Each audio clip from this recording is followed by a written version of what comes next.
ဆရာများမင်္ဂလာပါနော်ဒီနေ့ကျွန်တော်လက်စစ်ကဲဝယ်လာတော့ဗောနော်ဒီကအိုစုကဗောနော်ဒီမှာသူ့ရဲ့အားတော့ကျွန်တော်တို့420 Newton meter ရှိတော့ဗောနော်ဒီကသူကပစ္စည်းဘက်တရီအမခါ6လပါတယ်ပစ္စည်းရဲ့အမခါတော့တစ်နေ့ဗောနော်ဒါတပေမဲ့ကျွန်တော်တို့ဒါဝယ်ပြီးတော့ဒီမှာသွားပြီးတော့ဒါဖော်တေးရမှာဗောနော်ဒါအမခါယူမယ်ဆိုတော့ဒီမှာဖော်တေးလို့ရတာဗောနော်ပြီးတော့ဘက်တရီရဲ့အမခါဘက်တရီအမခါ6လဗောနော်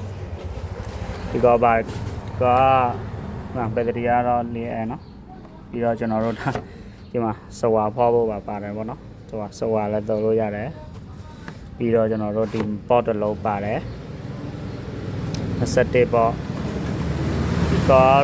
ဒီကတော့ကျွန်တော်တို့ဒါစဝါထဲဖို့ဗောနော်စဝါထဲပြီးတော့ဒီကောက်ထဲပြီးတော့စဝါဖောလို့ရပြီဗောနော်ဒီမှာကျွန်တော်စဝါသုံးဖို့သူကောက်တွေပါတယ်အစုပ်ပါတယ်ဘက်တရီကနှလုံးပါတယ်အားသေးတဲ့ကောင်ကတော့ဒီလိုပေါ့နော်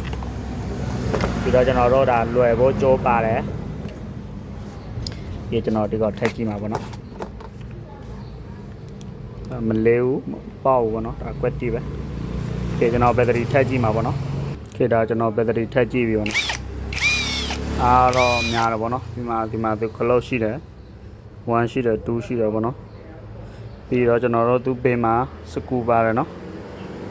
စကူလည်းထည့်လာပေးတယ်တစ်ချောင်းโอเคဒီမှာကျွန်တော်တို့ဖောက်လို့ရမယ်စစ်တိုဒီမှာစစ်တိုနောက်ဆိုဒီမှာနော်ဒီမှာမီးပါတယ်နော်โอเคဒါတော့ကျွန်တော်သုံးကြည့်ရမှာပေါ့နော်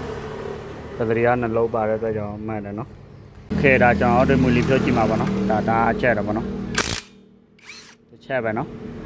ဒီမှာခလုတ်နှမျိုးပါနော်ဖြုတ်တဲ့ဟာဆိုမှာခလောဒီလိုသွားတော့ဗောနော်ဒီမှာကျွန်တော်ပြပေးမယ်နောက်တစ်ချက်နေကြည့်မှာဗောနော်နောက်တစ်ချက်ကတော့သူကကိုနေလို့ရှိရင်သူကရဲသွားတော့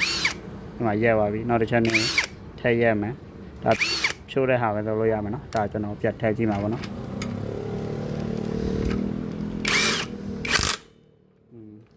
ရှယ်ပဲနော်โอเคအားလုံးပဲမိဂလာပါ